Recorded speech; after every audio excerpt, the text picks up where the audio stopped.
Good morning po sa inyong lahat. Isang mapagpalang araw po sa inyong mga kababayan ko. Nandito po ako ngayon sa bahay ni Kuya Artemio Umatang. Yan po si Kuya Artemio. Kumusta naman kayo, Kuya Artemio? Buti naman. Yan si Kuya Artemio. Si Kuya Artemio ay may karamdaman. Anong karamdaman natin, Kuya? Stroke. Yes, siya po ay na-stroke. Ayan po si Kuya Artemio. Sa ngayon po medyo naglalunch na si Kuya. Ayan po si Kuya. Tanghalian na ba yan, Kuya? Tanghalian na. Oo, alian. Ayan po. Anong ulam natin, Kuya? Gulay lang na malunggay.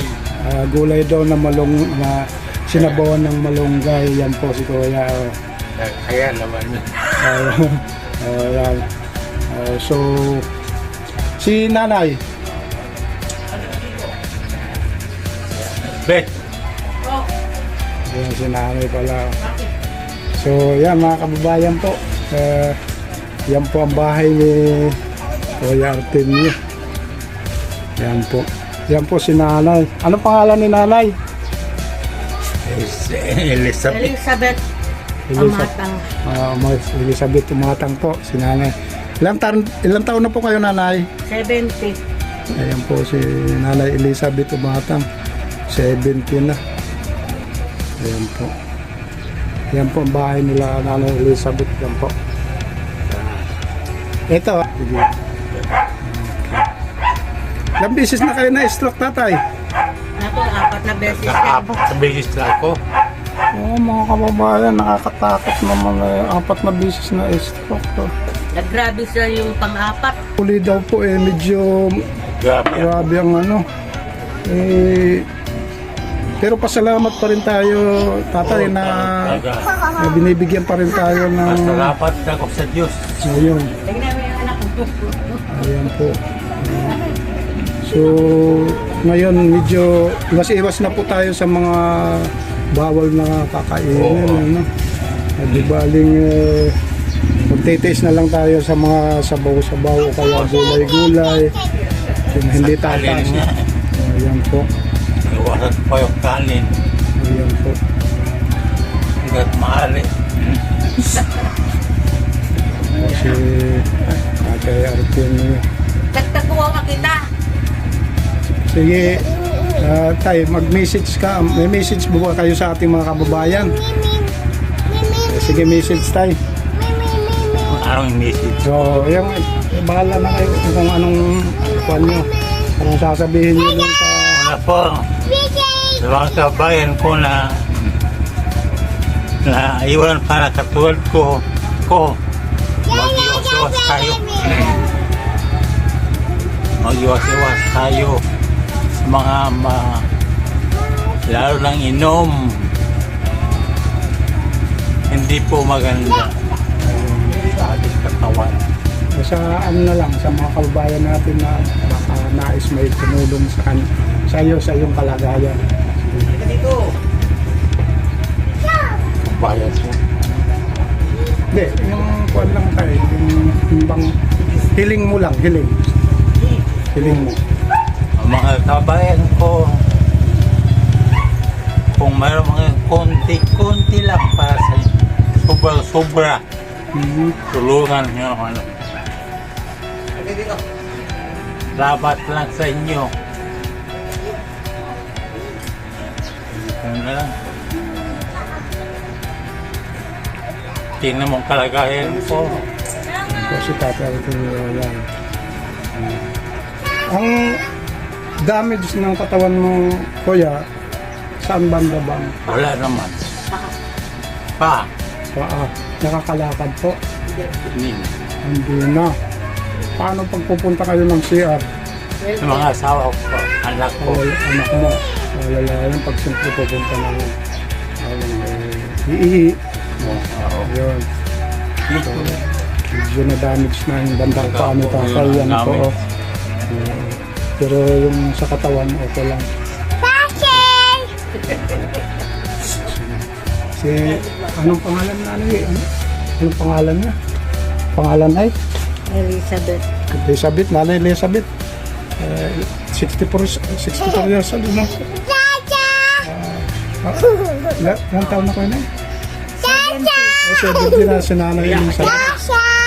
Yan po. Sige, Nay. Baka may hiling kayo. Hoy, Sige, sige Nay. Sabihin niyo, ano, baka may hilingin kayo. Wala ako. Sige, sabihin niyo lang. Mga kababayan ko, kung gusto niyong tumulong sa akin, ako hindi na ako masyado nakakalakad. Ayun. Humihingi ako ng konting tulong. Okay. Hirap na hirap kami dito. Eh, Sige pa. Ano pa na? maraming salamat na lang ho sa inyo. Yan po mga kababayan, yan po sinasabi ni Nanay Elizabeth. Kung sakaling meron tayong mga kababayan na magandang kalooban dyan, ito ang pagkakataon na po na ma-share niyo o kahit konting blessing daw lang para sa kanila, para sa pang-araw-araw na pangangailangan nila. Sa gamot nga lang, may walang makaramdaman na. Saka din ho. Paalang din na nahirapan na rin si Nanay sa paglalakad. Yan po. Yan lang naman sa mga kapatid natin dyan. Sana matulungan po natin sila Nanay Elizabeth at saka si Tatay Artemio. Yan po si Tatay Artemio.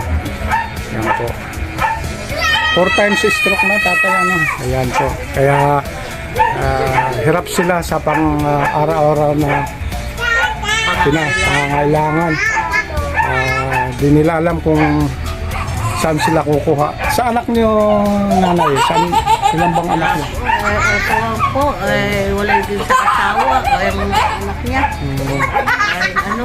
Ayan po. May anak din po sila, mga kababayan, pero iwalay din. May trabaho ba yung anak niyo, Nanay? Construction. Ayun. Minsan may trabaho, minsan wala. Yan mga kababayan yung tinutuluyan ni Nanay Elizabeth. Balon. Yan, yung mga apo niya. Apo. Minsan sa gabi daw lang, nagtitinda si Nanay ng balot. Nung nakakalakad ka pa. Ngayon ho, minsan pagka ano ho, kaya ko ng Sikat. So, ito'y ginagawa pa rin ng paraan ni Nanay Elizabeth. Mayroon pa siyang sidecar na pwedeng pang-ikot-ikot dito sa lugar na ito. Nagtitinda po siya ng balot. So yun po ang kanyang pinagkakabalahan. Dahil lang ako minsan. Ayun, namamasahe din. So napakahirap din talaga ng kalagayan nila Nanay Elizabeth. So sana sa ating mga kababayan, sana mayroong maganda sa puso o gininto ang puso na makapansin itong ating video. Maraming salamat naman kung matutulungan siya. Sana pagpalain po tayo ng Panginoon. So hanggang dito na lang po ako mga kababayan. Sana bigyan tayo ng pagkakataon na God bless po at maraming salamat po. I love you. salamat kami sa lahat. Pagpalain po tayo sa lahat. Maraming salamat po.